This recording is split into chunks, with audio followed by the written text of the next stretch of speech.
Hello dear students, स्वागत है आप सभी का विश्वास कैरियर इंस्टीट्यूट के ऑनलाइन प्लेटफॉर्म पर। तो आज हम सेकंड पेपर का सॉल्यूशन डिस्कस करने वाले हैं। फटाफट क्वेश्चन से स्टार्ट करते हैं। पहला क्वेश्चन है, यंग के डबल स्लिट दिस स्लिट प्रयोग के अंदर क्या पूछा जा रहा है। एक वर्णी प्रकाश स्रोत जो कि हम नॉर्मली काम में लेते हैं, जो लाइट सोर्स काम में लिया जाता है वो कैसा होता है, मोनोक्रोमेटिक होता है। तो ये पूछ रहा है कि शेप कैसी होगी इंटरफेरेंस फ्रिंजेस की। तो शेप कैसी होती है, हाइपरबोलिक होती है ना, अतिपरवलिक होती है। देखो ये स्क्रीन होती है, इसके ऊपर इंटरफेरेंस पैटर्न बनता है। सबसे पहले सेंट्रल जो फ्रिंज बनती है वो कैसी बनती है, ब्राइट। केंद्रीय फ्रिंज कैसी बनती है, दीप्त फ्रिंज का निर्माण होता है।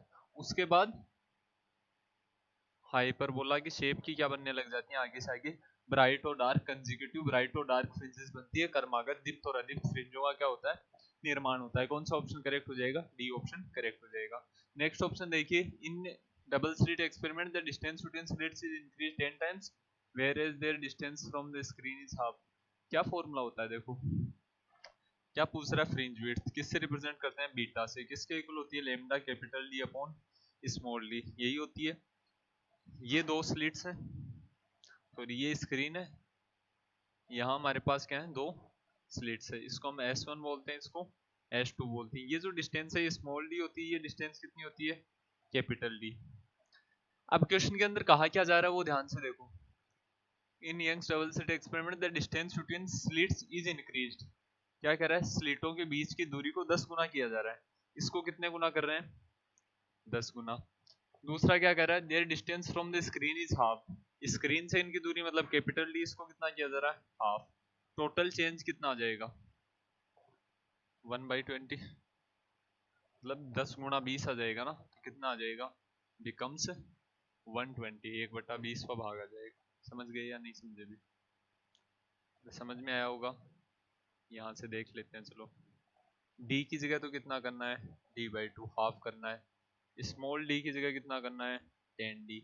इनके बीच की दूरी को कितना करना था, 10 गुना करना था, और स्क्रीन से दूरी को कितना करना था, आधा। तो जो बीटा डैश होगा वो कितना आ जाएगा, β/20।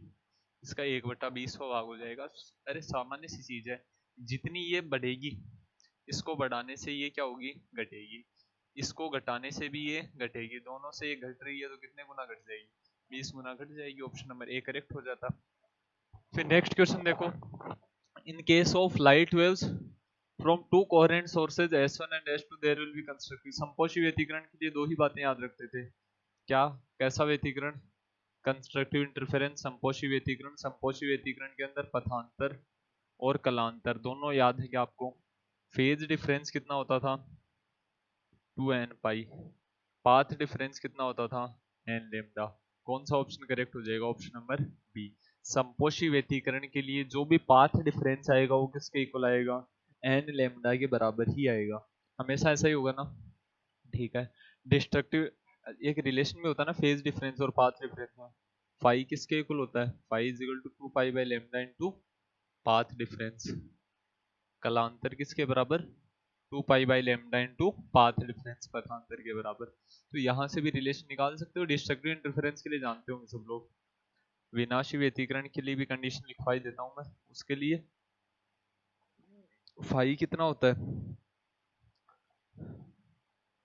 2n+1 पाई, और क्या बोल सकता हूं मैं, 2n-1 पाई। पाई के साथ ओड नंबर होना चाहिए। तो यहाँ से पाथ डिफरेंस कितना आ जाता है, 2n+1 λ/2 और 2n-1 λ/2। ये कंडीशंस पढ़ रखी होंगी आपने। मैंने चारों चीजें एक जगह पर ही बता दी। हमसे जो पूछी गई थी वो कॉमन सी चीज थी, एक ही बात पूछी थी हमसे। The idea of secondary wavelets for the propagation of wave was first given by Huygens। सीधा सा कंसेप्ट है। अरे हाइगेन ने जो द्वितीयक तरंगिकाओं का सिद्धांत दिया था, हाइगेन का सिद्धांत याद है ना, उसी को क्या बोलते थे, Huygens principle of secondary wavelets. Next पूछता है, when the velocity of electron increases its de Broglie wavelength. Lambda किसके बराबर, डी ब्रोगली वेवलेंथ लैम्डा किसके बराबर होती है, h बाई पी। पी क्या होता है यहाँ पर, मोमेंटम संवेग, क्या बोल सकता हूँ मैं इसको, मास इनटू वेलोसिटी। इस तरीके से बोला जा सकता है क्या। अब क्या कह रहा है, वेलोसिटी इंक्रीज कर रही है तो वेवलेंथ क्या करेगी, वेग बढ़ा। वेग बढ़ने से संवेग बढ़ गया, संवेग बढ़ने से तरंग दैर्घ्य क्या हो गया, घट गया। कौन सा ऑप्शन करेक्ट हो जाएगा, ऑप्शन नंबर बी की क्या हो जाती है, घट जाती है। फिफ्थ में कौन सा ऑप्शन करेक्ट आ जाएगा, फिफ्थ में बी आ जाएगा। नेक्स्ट सिक्स्थ क्वेश्चन देखो, if alpha particle proton electron move with same momentum, समान संवेग से चल रहे हैं। इंपॉर्टेंट क्या है, समान संवेग, same momentum, D Broglie wavelength, वही फॉर्मूला वापस, लेमडा किसके equal, H by P. P same है, एच हमेशा कांस्टेंट रहता है, डी ब्रोगली वेवलेंथ अलग अलग आ सकती है, ये कभी नहीं आ सकती। सबके लिए डी ब्रोगली तरंग दैर्घ्य क्या होगा, बराबर होगा, कोई हो चाहे हमारे पास कोई भी कण हो, हमें फर्क ही नहीं पड़ता। The phenomena of photoelectric emission was discovered in 1887। Photoelectric उत्सर्जन की घटना की खोज किसने की, खोज भी हर्ट्ज ने की थी। खोज किसने की थी, हर्ट्ज ने। ये एक्सपेरिमेंट सबसे पहले किया किसने था, हर्ट्ज ने। इसकी एक्सप्लेनेशन, इसकी व्याख्या किसने की थी, वो की थी आइंस्टीन ने। ठीक है, ऐसा पूछ ले कि एक्सप्लेन प्रॉपरली किसके द्वारा एक्सप्लेन किया गया था, सही रूप से व्याख्या किसके द्वारा की गई थी, तब आंसर क्या आना चाहिए, आइंस्टीन। लेकिन किया किसने था या खोज किसने की थी इस प्रभाव की, तो वो आएगा hertz. The minimum energy required for electron emission from a metal surface, क्या बोलते हैं, सीधे सा नाम होता है ना। The minimum energy required from for the electron emission from the metal surface can be supplied to the free electron by which one of the following physical processes। अच्छा, धातु की सतह से ये पूछ रहा है कार्य फलन कौन कौन सी प्रक्रिया से दे सकते हैं। फाई नोट होता था, एनर्जी किससे ज्यादा होनी चाहिए, कार्य फलन से ज्यादा या बराबर होगी तभी उत्सर्जन होता है। ठीक है, ये कह रहा है उससे ज्यादा उतनी ऊर्जा दे रहे हैं, किस किस तरीके से दी जा सकती है। तीनों मेथड पढ़ते थे ना, थर्मियोनिक एमिशन, फील्ड एमिशन और फोटो इलेक्ट्रिक एमिशन। पहला इलेक्ट्रॉन उत्सर्जन यही टॉपिक था इसके अंदर। इसके अंदर हमने कौन कौन सी बातें पढ़ी थी, तीन उत्सर्जन पढ़े थे, तापायनिक मतलब हीट एनर्जी, फील्ड एमिशन क्षेत्र उत्सर्जन मतलब एक स्ट्रॉन्ग इलेक्ट्रिक फील्ड प्रोड्यूस करते थे, फोटो इलेक्ट्रिक इफेक्ट हमने डिटेल में पढ़ाया था। The photo electric threshold frequency of metal, क्या दे रखी है भाई, दहली आवर्ती कितनी दे रखी है, new. When the light of frequency 4 nu is incident, the maximum kinetic energy। अच्छा, ऊर्जा आवर्ती दे रखी है, ऊर्जा निकाल लोगे क्या, एनर्जी किसके इक्वल होती है, एच न्यू। न्यू की जगह कितना है, जो आ रहा है फोटोन उसकी फ्रीक्वेंसी कितनी, 4 न्यू। कार्य फलन वर्क फंक्शन फाई नोट किसके equal, H new note. New note किसके बराबर दिया हुआ है, न्यू के बराबर, तो फाई नोट कितना आ जाएगा, एच न्यू। के मैक्सिमम अधिकतम गतिज ऊर्जा क्या formula, E minus phi note. जितनी ऊर्जा आई उसमें से कार्य फलन को घटा दो, बची हुई गतिज ऊर्जा ये क्या, उसकी मैक्सिमम काइनेटिक एनर्जी। कितना आ जाएगा, 4h new minus H new. Answer क्या आ गया, 3h न्यू। ऑप्शन नंबर कौन सा करेक्ट हो जाएगा, बी, सेकंड ऑप्शन करेक्ट हो जाएगा, मैक्सिमम काइनेटिक एनर्जी के लिए, अधिकतम गतिज ऊर्जा के लिए। The transition from state n is equal to 3 like, अच्छा ये यूवी पता है ना, मैं अल्ट्रावायलेट रेडिएशन निकलेंगे, पराबैंगनी विकिरण निकलेगी, ये कौन सी सीरीज है, लाइमन है ना ये। अरे ये कौन सी श्रेणी है, लाइमन श्रेणी की बात कर रहा है। अब हमें क्या कह रहा है, इंफ्रारेड रेडिएशन कब मिलेंगी, अवरक्त विकिरण कब प्राप्त होती है। तो देखो सबसे पहले लाइमन श्रेणी, उसके अंदर कैसी, अल्ट्रावायलेट, फिर बामर, उसके अंदर कैसी, अरे बामर के अंदर कैसी, दृश्यमान विजिबल। उसके बाद जितनी भी आती है कौन कौन सी, लाइमन बामर के बाद क्या आती है, पास्टन ब्रैकेट और हुंड, उन सब में इंफ्रारेड निकलती है। तो पहली और दूसरी कक्षा में नहीं आना चाहिए, ये भी पहली कक्षा में आ रहा है, यहाँ यूवी निकलेंगे, यहाँ विजिबल दृश्यमान, यहाँ भी दृश्यमान। कौन सा ऑप्शन करेक्ट हो जाएगा, ऑप्शन नंबर डी, चौथा ऑप्शन सही है। अभी तीसरी कक्षा में आता है तो कैसी रेडिएशन निकलती है, कैसी विकिरण निकलती है, इंफ्रारेड अवरक्त। रदरफोर्ड एक्सपेरिमेंट सजेस्ट, दोनों कहाँ गया भाई वो, साइज ऑफ द न्यूक्लियस कितनी होती है, 10 की घात -15 से -14 मीटर कोटि की होती है। ज्यादातर जगह यही लिखी हुई रहती है, 10 की घात -14 मीटर। तो आपको अगर ओनली सिंगल वैल्यू पूछता तो आप क्या कहते हैं, 10 टू द पावर -14 मीटर। देखो दो चीजें हैं, एटम की साइज पूछ ले किस ऑर्डर की, 10 की घात -10 मीटर की, न्यूक्लियस की पूछ ले तो किस ऑर्डर की, 10 की घात -14 मीटर।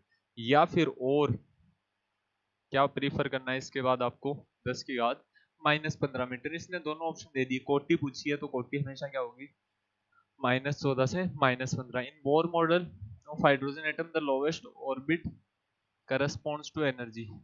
लोवेस्ट ऑर्बिट जो होता है बोर मॉडल के अंदर, उसकी एनर्जी कितनी होती है, -13.6 इलेक्ट्रॉन वोल्ट। इसी को ग्राउंड स्टेट भी बोलते हैं ना। इसके बाद जैसे जैसे ऊपर जाते हैं एनर्जी बढ़ती है ना, देखो यहाँ पर -3.4 इलेक्ट्रॉन वोल्ट हो जाती है, फिर यहाँ पर -1.5 इलेक्ट्रॉन वोल्ट हो जाती है। तो जैसे जैसे ऊपर जा रहे हैं, देखो नेगेटिव में घटने का मतलब वास्तव में बढ़ना होता है, तो यहाँ पर इसकी एनर्जी क्या है, मिनिमम है। क्या आंसर आ जाएगा, ऑप्शन नंबर सी करेक्ट हो जाएगा। न्यूनतम ऊर्जा होती है सबसे निचली कक्षा में। सबसे नीचे की जो कक्षा होती है उसी को ग्राउंड स्टेट या निम्नतम अवस्था भी बोलते हैं। विच सीरीज ऑफ हाइड्रोजन एटम, अभी तो बताया तुमने, लाइमन श्रेणी आती है ना पराबैंगनी के अंदर, इतना याद होगा आप सभी को।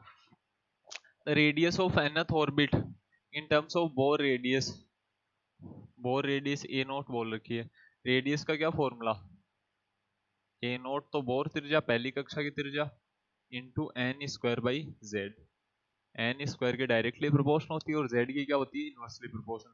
हाइड्रोजन एटम की बात कर रहा है तो जेड तो कितना हो जाएगा, एक हो जाएगा, यहाँ कितना आ जाएगा, एन स्क्वायर ए नॉट, यही ऑप्शन होगा ना भाई। ए नॉट की वैल्यू भी आपको याद होनी चाहिए, कितनी होती है, 0.529 एंगस्ट्रॉम। ये किसकी वैल्यू होती है, बोर त्रिज्या, इसको क्या बोलते हैं, बोर रेडियस बोलते हैं, याद रहनी चाहिए इतनी बात आपको। फिर नेक्स्ट क्या कह रहा है, द इक्वेशन, देखो जब भी हल्के नाभिक मिलते हैं, कितने H प्लस मिल रहे हैं यहाँ पर, 4 हल्के नाभिक मिलके एक बड़े नाभिक का, हाइड्रोजन के कंपैरिजन में हीलियम बड़ा है या नहीं है, बड़ा है ना, तो यहाँ पर कौन सी प्रक्रिया हो रही है, संलयन हो रहा है। किसको दर्शाता है, फ्यूजन को दर्शाता है। फिजन विखंडन होता है जो, वो किसका होता है, हैवी न्यूक्लियस का होता है, भारी नाभिकों का होता है। फिर next, in nuclear reaction there is conservation of, नाभिकीय अभिक्रिया में सबका संरक्षण होता है, द्रव्यमान का भी, ऊर्जा का भी। ये गति नहीं आएगी, इसकी जगह क्या आना चाहिए था, संवेग आएगा, इसकी जगह क्या आएगा, मोमेंटम को क्या बोला जाता है, संवेग। तो तीनों का संरक्षण होता है, किसका, द्रव्यमान, ऊर्जा और संवेग, मास, एनर्जी और मोमेंटम तीनों कंजर्व रहते हैं, ठीक है ना, याद रखना इस बात, बता रखी है यार तुम्हें सारी बातें। Order of magnitude of density of uranium nucleus, देखो न्यूक्लियर डेंसिटी जो होती है, घनत्व जो होता है वो कैसा रहता है, कांस्टेंट रहता है, क्या रहता है भाई, नियत। किस ऑर्डर का होता है, वैसे तो हम फिक्स वैल्यू पढ़ते हैं, यहाँ पर केवल ऑर्डर पूछा है, कितना होता है, 10⁻⁻17 kg पर मीटर क्यूब, ये याद रखना, अरे kg पर मीटर क्यूब यूनिट के अंदर आएगी वैल्यू, ठीक है ना, कुछ 2 पॉइंट समथिंग आती थी ना एग्जैक्ट वैल्यू इसके। In nuclear reactors the control rods are made up, परमाणु रिएक्टरों में नियंत्रक छड़ें किसकी बनी होती है, कैडमियम की बनी हुई होती है। ग्रेफाइट क्या होता है वहां पर, ग्रेफाइट मॉडरेटर होता है, ये कौन होता है, मंदक होता है, इससे नियंत्रक छड़ बनती नहीं है। अभी नियंत्रक छड़ जानते हो ना, रे ये न्यूक्लियर रिएक्टर होता है, इसके अंदर यहाँ से जो तीन कंट्रोल, तीन कितनी भी हो सकती है, ये कंट्रोल रोड्स लगाते थे, इसके लिए, ताकि ये नाभिकीय अभिक्रिया को, यहाँ न्यूक्लियर का जो फ्यूल होता था, ईंधन होता था, वो होता था, यहाँ से आगे चैन रिएक्शन चलती थी, उनको कंट्रोल करने के लिए जो रोड्स काम में ली जाती है, वो किसकी बनी हुई होती है, कैडमियम की बनी हुई होती है। 1 ग्राम पदार्थ की समतुल्य ऊर्जा, एनर्जी निकालने का क्या formula, E is equal to mc²। कितना द्रव्यमान है, मास कितना दे रखा है, 1 ग्राम, किलोग्राम में बदल सकते हो, 10⁻³ क्या आ जाएगा, किलोग्राम। C की वैल्यू कितनी होती है, 3 × 10⁸ मीटर पर सेकंड। ये एनसीईआरटी का एग्जांपल है, अभी सीधा सीधा। यहाँ से कितना आ जाएगा, 10⁻³ C का स्क्वायर करना है तो कितना आ जाएगा, इंटू 9 × 10⁻16। वैल्यू किस में है, जूल में, क्योंकि सबको किस में बदल रखा हमने, ऐसा ही मात्रक में। आंसर क्या आ जाएगा, 9 × 10⁻13, -3 + 16 13 ही आएगा ना, 9 × 10⁻13 जूल। कौन सा ऑप्शन करेक्ट हो गया, ऑप्शन नंबर ए करेक्ट हो गया। तो 19 नंबर क्वेश्चन सही है भाई सभी का, ये क्वेश्चन गलत नहीं होना चाहिए ना, नोटबुक में भी आपको नोट्स में करवाया हुआ है। ये पेज में ऐड हो गया।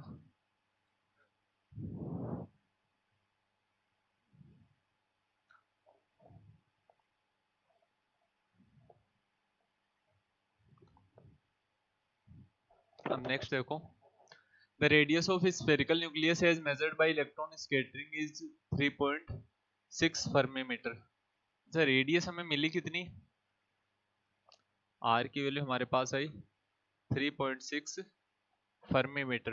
What is the mass number of nucleus most likely to be, एक रिलेशन होता था हमारे पास, R is equal to R0 A⁻1/3, होता था या नहीं होता था, बिल्कुल होता था। अब यहाँ देखो, R कितना, R0 तो कांस्टेंट हुआ करता था ना, R0 की वैल्यू कितनी आती थी, 1.2 फर्मी मीटर। तो यहाँ से A⁻1/3 किसके इक्वल आ जाएगा, R by R note 3.6 by 1.2 कितना आ गया, पॉइंट से पॉइंट कट गया, 12×3 = 36, कितना आ गया 3 आ गया ना। दोनों तरफ क्या कर दिया जाए, क्यूब कर दिया जाए ना। ये किसके इक्वल आ जाएगा, 3 का क्यूब, 3 का क्यूब कितना होता है 3 3 9 और 9 ये 27। क्या आंसर आ गया, ऑप्शन नंबर ए करेक्ट हो जाएगा, 27 आंसर आ जाएगा। दोबारा देख लेना अभी किसी को कम समझ में आया हो तो। फिर नेक्स्ट देखो, the set which represents the isotope, isobar and isotones. वैसे तो डायरेक्टली एग्जांपल लिखवाए होते हैं। आइसोटोप समस्थानिक कौन होते हैं, इनका स्थान समान रहे, इसका मतलब इनका एटॉमिक नंबर क्या रहेगा, सेम रहेगा। परमाणु क्रमांक सेम रहेगा, परमाणु क्रमांक एक तो इसका सेम है।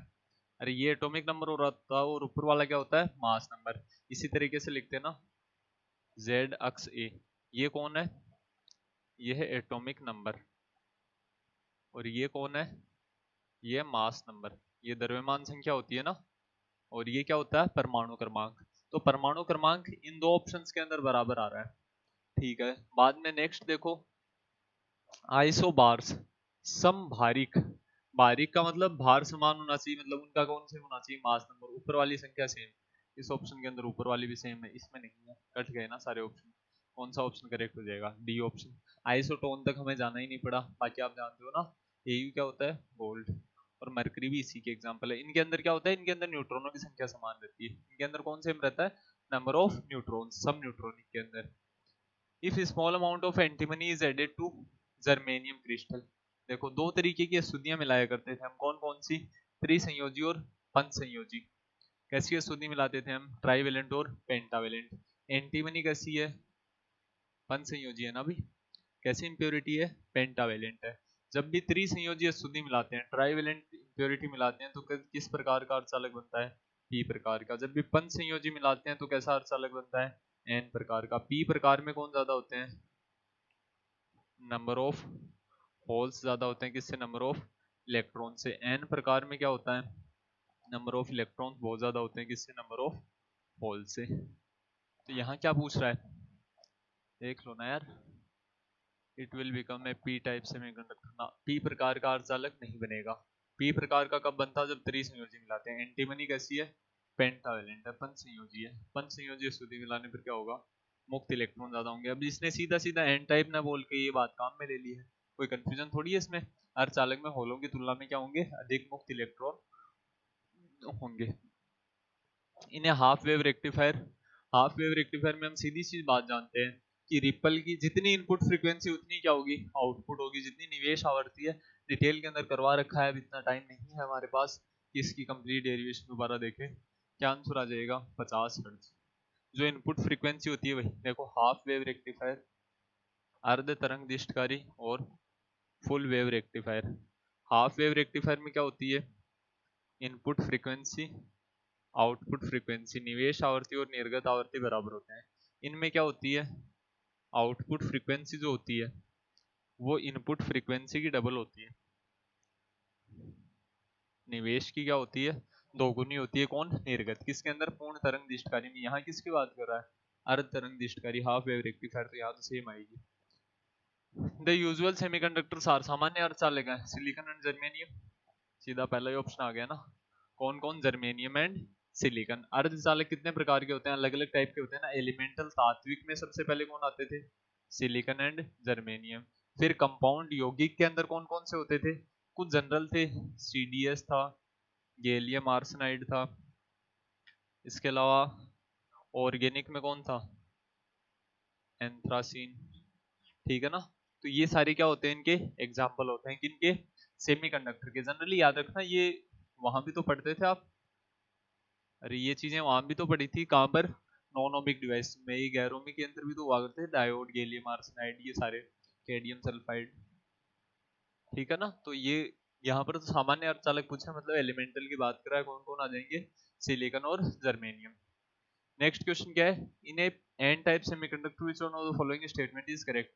एन प्रकार के अर्धचालक में निम्नलिखित में से कौन सा कथन सत्य है। सारे स्टेटमेंट्स देख लो भाई, electron are majority carriers and trivalent, electron बहुसंख्यक तो होते हैं भाई, वो बात तो सही है वहां तक तो, लेकिन एन टाइप बनाने के लिए कैसी इंप्योरिटी मिलानी पड़ती है, पेंटावेलेंट, पंच संयोजी अशुद्धि मिलानी पड़ती है। पहला ऑप्शन गलत हो गया। सेकंड ऑप्शन कह रहा है इलेक्ट्रॉन और माइनॉरिटी, इलेक्ट्रॉन अल्पसंख्यक होते हैं, ये तो बात ही गलत है। देखो इसमें यहां तक की बात सही थी लेकिन ये गलत है, इसमें पहली बात गलत हो गई है, ये बात सही है, लेकिन हमें तो दोनों बातें चाहिए ना। अच्छा मैं ऐसा बोलूं होल इलेक्ट्रॉन्स मेजोरिटी में है, इलेक्ट्रॉन बहुसंख्यक है, या तो ऐसा बोल दे या फिर ऐसा बोल दे कि होल माइनॉरिटी के अंदर है, होल अल्पसंख्यक है। दोनों बातें अलग अलग थोड़ी हैं, दोनों बातें सेम ही है ना। कौन सा ऑप्शन करेक्ट हो जाएगा? C option. होल क्या होते हैं? अल्पसंख्यक आवेश वाहक होते हैं और कैसी अशुद्धि मिलाते हैं? पंचसंयोजी। ठीक है, लास्ट है होल मेजोरिटी होते हैं, ये बात गलत है वैसे सीधी सी। ठीक है ना, देख लिया करो ऐसे ऑप्शंस कंपैरेटिवली आप सही कर दोगे तुलनात्मक तरीके से। इन ए गुड कंडक्टर, अच्छे चालक, चालक की जहां भी बात आ जाए वहां एनर्जी गैप कितना? 0। ऊर्जा अंतराल कितना होता है? 0 होता है। तीन बातें पढ़ी थी ना हमने, कौन कौन सी? कंडक्टर के अंदर एनर्जी गैप कितना होता है? 0। नॉन कंडक्टर या फिर इंसुलेटर वैद्युत रोधियों में कितना होता है? 3 इलेक्ट्रॉन वोल्ट से ज्यादा होता है। सेमीकंडक्टर अर्धचालकों में कितना होता है? 0 से 3 इलेक्ट्रॉन वोल्ट के बीच में होता है। ठीक है, तो यहाँ किसकी बात कर रहा है? अच्छे चालक की। अच्छे चालक के अंदर क्या होगा? Energy gap 0। इन्हीं को मेटल्स भी बोलते हैं ना, धातुएं भी तो यही तो होती है। मेटल जानते हो सब लोग, आप धातु को ही तो बोलते हैं ना मेटल। फिर नेक्स्ट देखना, electrical conduction in semiconductor occur due to, अर्धचालक में वैद्युत चालन किसके कारण होता है? दोनों के कारण होता है, इलेक्ट्रॉन होल बोथ, दोनों वैद्युत चालन करते हैं ना, इलेक्ट्रॉन और होल, तो दोनों ऑप्शन में करेक्ट हो जाएंगे। कंडक्टर्स में कौन होते हैं? चालकों में कौन होते हैं भैया? धातुओं में कौन होते हैं? मुक्त इलेक्ट्रॉन, केवल फ्री इलेक्ट्रॉन्स होते हैं। नॉन कंडक्टर कुचालकों में होते ही नहीं है। अर्धचालकों में कौन होते हैं? इलेक्ट्रॉन और होल दोनों होते हैं। Next, when a forward bias is applied to a PN junction it, जब पीएन संधि पर अग्रदिशिक बायस लगाया जाता है, बहुत सी चीजें लिखवा रखी है आपको, लिखवा रखी है क्या? देखो फॉरवर्ड बायस में रोधी का विभव बढ़ता है, देखो बैरियर पोटेंशियल बढ़ गया, फिर वो किस बात का फॉरवर्ड बायस में? अरे उसको अग्रदिशिक बायस हम नहीं बोल सकते ना, तो फॉरवर्ड बायस के अंदर क्या होगा? ये दो ऑप्शन दिख गए आपको, ये दोनों ऑप्शन देखते ही आपको पता लग जाना चाहिए था कि इन्हीं में से कोई आंसर आना है। या तो रोधी का विभव बढ़ता है या घटता है। बढ़ता किसके अंदर है? रिवर्स बायस, पश्च दिशिक बायस में। ये कह रहा है अग्रदिशिक बायस, अग्रदिशिक बायस में क्या होता है? रोधी का विभव कम हो जाता है, बैरियर पोटेंशियल क्या होता है? डिक्रीज होता है। By Huygens wave theory of light we can not explain the phenomena of, Huygen के तरंग सिद्धांत के अनुसार किस परिघटना को या किस घटना को की व्याख्या नहीं की जा सकती है? इंटरफेरेंस की जा सकती है, डिफ्रैक्शन, पोलराइजेशन सब पढ़ते हुए ऑप्टिक्स में। किसके नहीं की जा सकती? प्रकाश विद्युत प्रभाव की। इसकी एक्सप्लेनेशन किसने की थी? आइंस्टीन ने। किसकी सहायता से? फोटोन की सहायता से। तो इसके अंदर कणीय प्रवृत्ति काम में आती है, पार्टिकल नेचर काम में आता है। Next, if two waves represented by y1 बराबर, देखो दो इक्वेशन लिख रखी है, y1 बराबर 4 sin ओमेगा टी, y2 किसके बराबर है? 3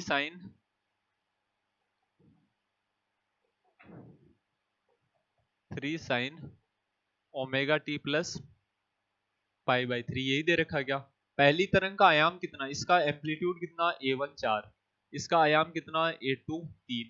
दोनों के अंदर फेज डिफरेंस फाई, कलांतर कितना? इसकी फेज कितनी है? ओमेगा टी, इसकी कितनी है? Omega T plus pi. कलांतर निकालना, जिसकी फेज ज्यादा उसमें से कम को घटा, तो फेज डिफरेंस कितना आ जाएगा? Pi by 3। पाई का मतलब सब लोग जानते हो क्या? पाई का मतलब कितना होता है? 180 डिग्री। अब सबकी वैल्यूज रख दो, हमें क्या निकालना है? Amplitude of resulting wave will be about, हमें एक फॉर्मूला पढ़ा था परिणाम के लिए, आर स्क्वायर किसके बराबर होता है? a1 square plus a2 square plus 2a1 a2 कोस फाइव। बस पुट कर दो वैल्यूज को। आर स्क्वायर किसके बराबर? a1 कौन? 4 का स्क्वायर कितना? 16 प्लस 3 का स्क्वायर कितना? 9 प्लस 2 a1 a2 4 3 12 कोस फाइव कितना? पाई बटा 3, मतलब कोस 60 की वैल्यू पूछ रहा है, या कोस 60 की वैल्यू कितनी होती है? 1/2। 2 से 2 क्या हो जाएगा? कैंसिल आउट हो जाएगा ना। वैल्यू कितनी आ गई यहाँ से? 16 और 9 25 और 12 37। रूट कर देंगे दोनों तरफ, आर किसके इक्वल आ जाएगा? रूट 37। इसको मैं लगभग 6 के बराबर बोल सकता हूँ, एग्जैक्टली तो 6 नहीं आया लेकिन आसपास का कोई ऑप्शन भी नहीं है। देखो 7 का स्क्वायर तो कितना होगा? 49। ये वैल्यू 49 के पास है या 36 के पास है? 36 के पास है ना, क्योंकि 6 का स्क्वायर कितना होता है? 36। तो अप्रोक्सीमेट आंसर कितना आ जाएगा हमारे पास? बी। एग्जैक्ट आंसर नहीं आया, लगभग ऑप्शन देख लेना था, नन ऑफ दीज ऑप्शन में था नहीं यहाँ पर। Two coherent sources of intensities I1 I2 produce an interference pattern. The maximum intensity, अधिकतम तीव्रता पूछ रहा है, मतलब समपोषी व्यतिकरण की बात की जा रही है। तीव्रता क्या फॉर्मूला हमारे पास, I is equal to I1 plus I2 plus 2 root I1 root I2 cos phi. यहाँ क्या कर रहा है, मैक्सिमम की बात हो रही है ना, अधिकतम की, इसका मतलब समपोषी व्यतिकरण है, फाई की वैल्यू कितनी 2n पाई, 2n पाई के ऊपर कोस फाई कितना हो जाता है, कोस फाई की वैल्यू हमेशा कितनी आएगी, +1।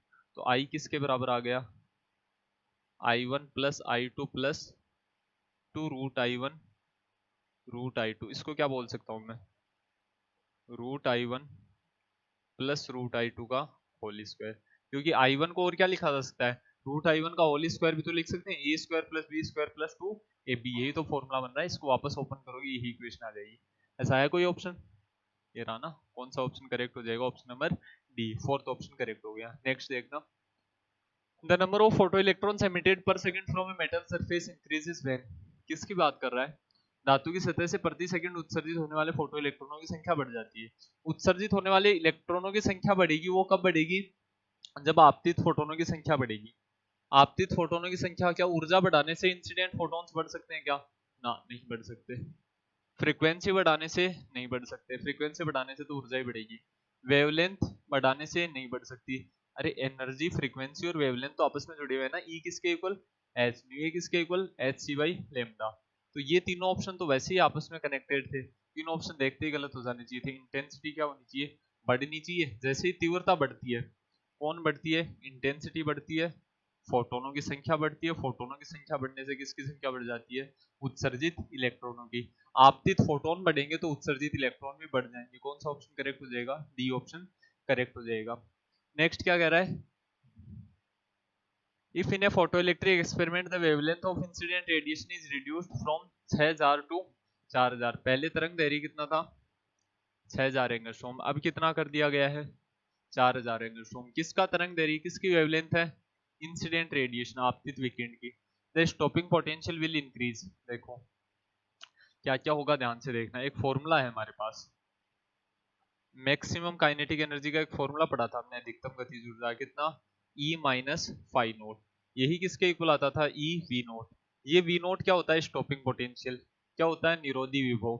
ये E ऊर्जा, इसको क्या बोल सकता हूं मैं, H न्यू, या फिर और क्या बोला जा सकता है, H C बाई लेमडा, यही बोला जा सकता है ना। अब सीधी सीधी निर्भरता देखो, हमें क्या कहा, लेमडा को घटाओ, लेमडा को क्या करना है, घटाना है। लेमडा को घटाने से आवर्ती क्या होगी, बढ़ जाएगी, आवर्ती बढ़ने से एनर्जी क्या होगी, बढ़ जाएगी, एनर्जी बढ़ने से मैक्सिमम काइनेटिक एनर्जी, अधिकतम ऊर्जा क्या हुई, बढ़ गई। ये बढ़ी तो ई तो बढ़ नहीं सकता था, कौन बढ़ गया होगा, वी नोट बढ़ गया होगा। अब वापस ऑप्शंस के ऊपर आते हैं। क्वेश्चन में देखो, the stopping potential will decrease, ना गलत बात है, निरोधी विभव घटेगा नहीं, क्योंकि क्या किया जा रहा है, तरंग दैर्घ्य को घटाया, आवर्ती बढ़ी, ऊर्जा बढ़ी, इससे क्या हुआ, अधिकतम गतिज ऊर्जा बढ़ गई और स्टॉपिंग पोटेंशियल क्या होगा, बढ़ जाएगा। निरोधक विभव क्या होगा, बढ़ेगा। निरोधक विभव बोल दो या निरोधी विभव बोल दो, दोनों बातें अलग अलग नहीं होती है। क्लियर है क्या, इतनी बात हुई। इसके अंदर सेकंड ऑप्शन आ गया ना, तो जब भी ऐसा क्वेश्चन हो ना, एक वैल्यू घट रही है एक बढ़ रही है, दोनों में से एक आंसर तो आना चाहिए ना, जरूरी नहीं है हमेशा, लेकिन मैक्सिमम केसेस में इसी तरीके से रिजल्ट आते हैं। तो आज की इस क्लास के अंदर इतना ही, मिलते हैं नेक्स्ट वीडियो में नए पेपर सॉल्यूशन के साथ, तब तक के लिए धन्यवाद।